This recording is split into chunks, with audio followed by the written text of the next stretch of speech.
Doctor साहब, अगर अगर फ़र्ज़ किया मोर देन 100% ट्रांसपेरेंट तहकीकात हो जाएं, लेकिन इस डिवाइडेड माहौल में, इस तकसीम शुदा मुल्क में उन तहकीकात की ऑथेंटिसिटी एक साइड कहेगी ये गलत तहकीकात हैं, डिस्क्रिमिनेट किया जाएगा, दूसरी साइड कहेगी नहीं नहीं बेहतरीन तहकीकात हुई हैं। जनाब अली, ये मसला तो है। देखिए, हमें दो तीन चीज़ें, मैं शायद आपके प्रोग्राम में कई साल पहले बोल चुका हूँ कि पाकिस्तान में जितने ट्रांसपेरेंट इलेक्शन होंगे उतनी पोलराइजेशन बढ़ेगी। लेकिन इसका मकसद ये नहीं कि आप ट्रांसपेरेंट इलेक्शन ना कराएं, आप पोलराइजेशन को एड्रेस करें। और जब तक पूरे पाकिस्तान के तमाम लोगों को बराबर का वफादार, बराबर का हकदार नहीं समझा जाएगा, पाकिस्तान नहीं निकल पाएगा। पाकिस्तान सिर्फ पाकिस्तानियों की आपस में बाहिमी इत्तेहाद और इत्तेफाक के जरिए बचा जा सकता है, कोई ताकत नहीं बचा सकती है। तो हमें आगे बढ़ना चाहिए। और जो पीटीआई के लोग जीते हैं आजाद उम्मीदवार की शक्ल में, वो खुद एक चीज से साबित हो रही है ना कि इतने भी 2018 जैसे भी ये इलेक्शन नहीं थे, उसके मुकाबले में बड़ी हद तक ये ट्रांसपेरेंट इलेक्शन थे। तो आगे बढ़ना चाहिए। ये इलेक्शन हम सबको पता था, बहुत सारे बहरान, लेकिन जिंदा कौमें ऐसे बहरानों से निकलकर लड़ती है, निकलती है तो कामयाब होती है। ये बड़ी अच्छी आपने बात की, लेकिन कल जीडीए का वहीं आपके सूबे में हैदराबाद जाम शोरूम में एक बहुत बड़ा मुजाहरा था। पीर साहब ऑफ पगाड़ा ने खबरदार कर दिया कि इमरजेंसी लग सकती है या मार्शल लॉ लग सकता है।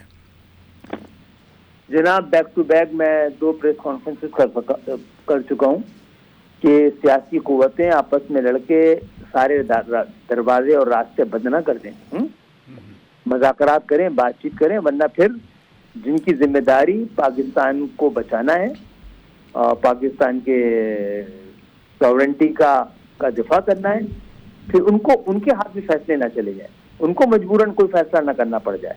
इसलिए एहतियात कीजिए जनाब, बहुत एहतियात का मुतकाजी है ये इस वक्त के हालात। और जहाँ तक ये डाइवर्सिटी की बात है, भाई यूनिटी इन डाइवर्सिटी, इसकी हिम्मत करें ना बैठ के।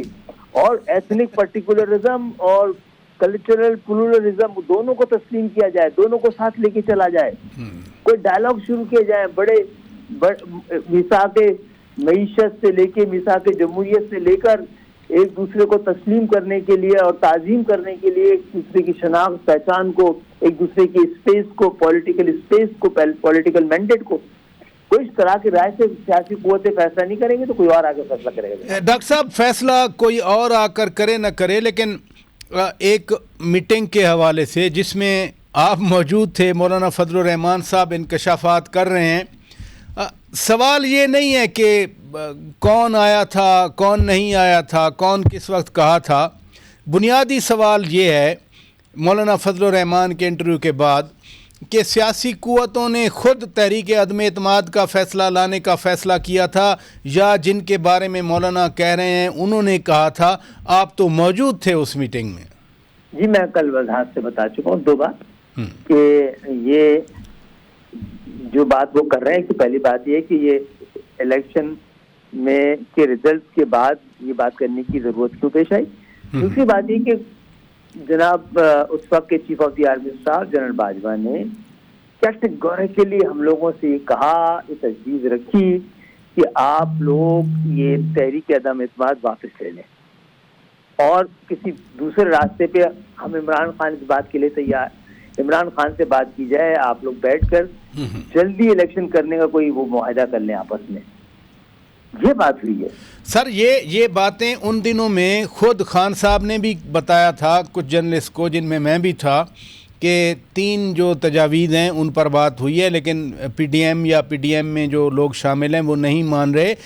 बात वो हो चुकी जो मौलाना साहब फरमा रहे हैं कि जी ये इन्होंने हमें कहा था, जनरल बाजवा साहब का नाम ले रहे हैं कि आप तहरीक अदम एतमाद ने हैं। देखिए, 26 मार्च 2022 को जो मीटिंग हुई थी, जी जी, और मैं टीवी टॉक शो में था, वहाँ पर मेरे पास मैसेज आया कि सब लोग आपको इंतजार कर रहे हैं। अच्छा, तो मैं वहाँ से प्रोग्राम मुकम्मल करके गया था। अच्छा, 26 मार्च 2022 के इस प्रोग्राम में पूरी कौमी क़यादत मौजूद थी। ठीक है, जो कि उनके सामने बाजवा साहब ने ये बात की थी कि आप लोग तहरीक अदम एतमाद वापस ले लें। तो उस पर डिबेट हुई है। मेरा ख्याल है बाकी लोग मेरा ख्याल है इस नतीजे पहुंचे थे कि पाकिस्तान की मईशत इस बात का तकाजा करती है कि इमरान खान को मजीद मौका दिया तो पाकिस्तान की मईशत को नाकाबिल तलाफी नुकसान न पहुंच जाए। तो अक्सरियत की राय यही थी, तो ये मामला चलता रहा था। तो फिर मौलाना साहब या कमिश्नर रावलपिंडी आज बोले तो आपको फिर आगे क्या नजर आता है? बहुत अच्छी कोई सूरत हाल नजर नहीं आ रही। अगर फौरन बैठ के आपस में तय नहीं कर लिया तो फिर किसी को दोष देने की जरूरत नहीं है। सियासी कुव्वतें आपस में लड़के उनको 1977 वाला जहन में रखना चाहिए और कि मजबूर कैसे कर देते हैं आप बाकी लोगों को। तो अल्लाह बस दुआ करें बेहतरी निकले। बहरानों में ये बात मैं इलेक्शन से पहले